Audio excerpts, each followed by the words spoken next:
শেখ হাসিনার পুরো গোষ্ঠীর যদি 100-150 লোককেও যদি আপনি মানে ফাঁসি দেন, তারপর আওয়ামী লীগ জেগে উঠবে।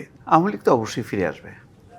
বাংলাদেশের যদি গত 54 বছরের ইতিহাস যদি পর্যালোচনা করেন, জামাত ফিরে আসে নাই 71-এর এই ঘটনার পর।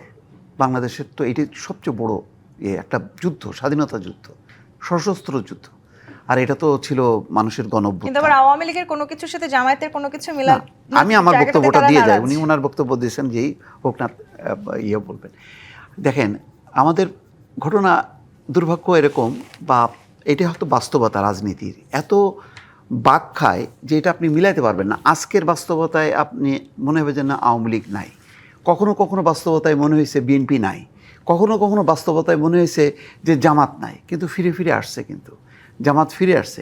বিএনপির সময়, আওয়ামী লীগের সময় জামাত মনে হচ্ছিল যেন নেই, একদম সেই জামাত ফিরে আসছে। এবং আজকে তারা 77টা আসন নিয়ে সংসদে।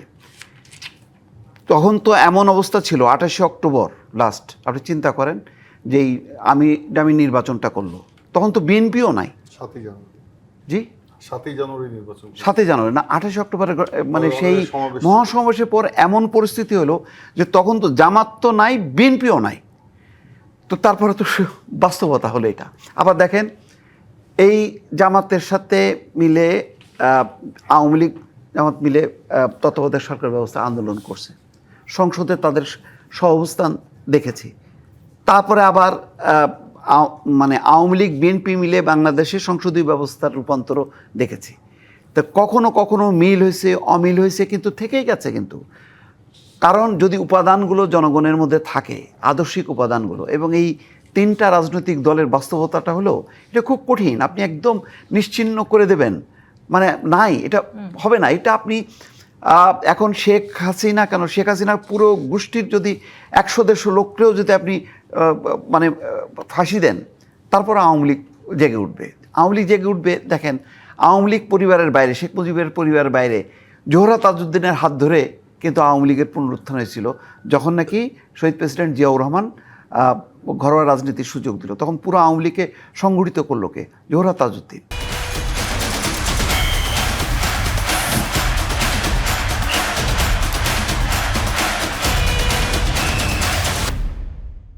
তো এই জন্য রাজনীতিতে আজকের বাস্তবতায় নিয়ে যদি বলেন যে আওয়ামী লীগ কোথায়, আওয়ামী লীগ তো মিছিল করতে পারেনি, সমাবেশ করতে পারেনি।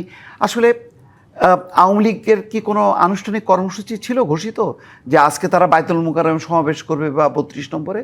তা আপনি তো যুদ্ধ করতেছেন কার বিরুদ্ধে? হাওয়ার বিরুদ্ধে আপনি যুদ্ধ করতেছেন। আজকে এখানে আওয়ামী লীগের কোনো প্রতিনিধিকে আনতে পারছেন?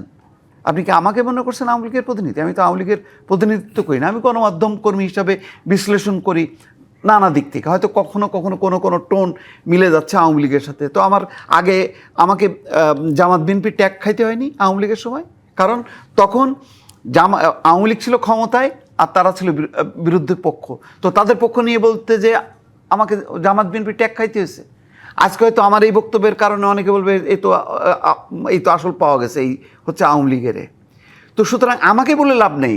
রাজনীতিবিদরা যেখানে আওয়ামী লীগের সাথে জামাতের মিলন দেখছি, আওয়ামী লীগের সাথে বিএনপির মিলন হয়েছে, বিএনপির সাথে জামাতের মিলন হয়েছে, এইগুলি তো রাজনীতির বাস্তবতা।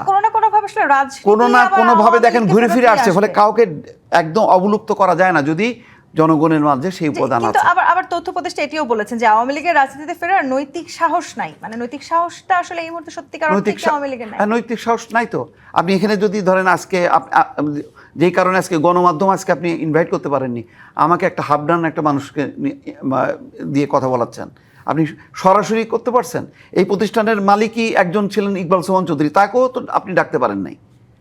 এটা হলো বাস্তবতা। তাহলে আপনি যখন অবাধ মুক্ত পরিবেশ দেবেন তখন আপনি তুলনা করেন। আপনি যে দলকে নিষিদ্ধ করে রাখছেন, যার কার্যক্রম, তার বাস্তবতা আছে কি নেই, এই আলোচনাটা করাটা হলো আপনি তো মানে আপনি বীর মুক্তিযোদ্ধা কাকে বলে? যে পাকিস্তানের হানাদার বাহিনীর সাথে যুদ্ধ করে লড়াই করছে তাকে বীর মুক্তিযোদ্ধা বলা হয়। আপনি বাতাসের সাথে যুদ্ধ করে আপনি কখনো বীর মুক্তিযোদ্ধা হবেন? এখন তো অবস্থিত যে রাজনৈতিক দলগুলো আছে তারা তো বাতাসের সঙ্গে লড়াই করতেছে।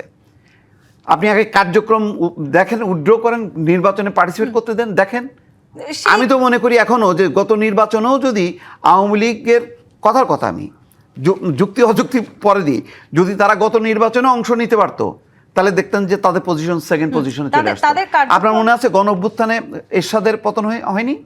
হয়েছে তো। তারপরে 5টা আসনে এরশাদ সাহেব জেলে থেকে জয়ী হয়েছে। নির্বাচিত হয়েছে না? 35টা আসন ছিল না তাদের?